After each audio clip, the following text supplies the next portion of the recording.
আজকের কাজে এসে সকাল সকাল কি কি করলাম তো জানতে হলে ব্লগটা প্রথম থেকে দেখো। তো হ্যালো এভরিওয়ান, আমি রাজ আর নতুন একটা ভিডিও নিয়ে চলে এসেছি। তো বর্তমানে এখন আমি থাকি ব্যাঙ্গালোরেতে, তোমরা তো সবাই জানো।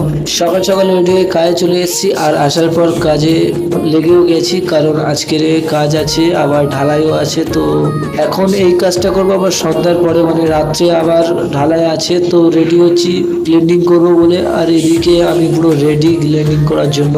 এই যে মাস্ক আর চশমা যদি না পড়তাম তো এত সমস্যার মধ্যে আমাদেরকে পড়তে হতো, মানে আমাদের মধ্যে যারা ব্লেন্ডিং করো, তো কি বলবো, আর কিছু বলার নেই। এখানে কিছুক্ষণ ব্লেন্ডিং করার পর তো আমার চুলের অবস্থা তোমরা তো দেখতেই পাচ্ছ, আর চুল আর দাড়িগুলো কি বড় বড় হয়ে গেছে। এবার মনে হচ্ছে কাটতে হবে, না কাটলে আমাকে অনেক সমস্যার মধ্যে পড়তে হচ্ছে। তো খুব তাড়াতাড়ি আমি চুল কাটবো ছুটি নিয়ে। আর এদিকে আসার পর দেখতে পেলাম যে এখানে জাল, মানে সুরক্ষার জন্য জাল পেতে রেখে দিয়েছে।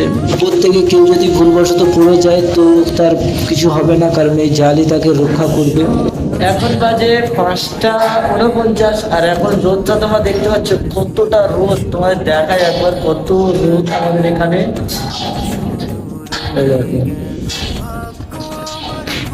তো গাইস, দুপুরের ভিডিওটা আমি করতে পারিনি, কারণ একটু কাজের চাপ ছিল, আর আমাকে নিজেই ক্যামেরা ধরতে হয়, আবার কাজও করতে হয়। তো এমনভাবে কাটছে আমার দিনগুলো।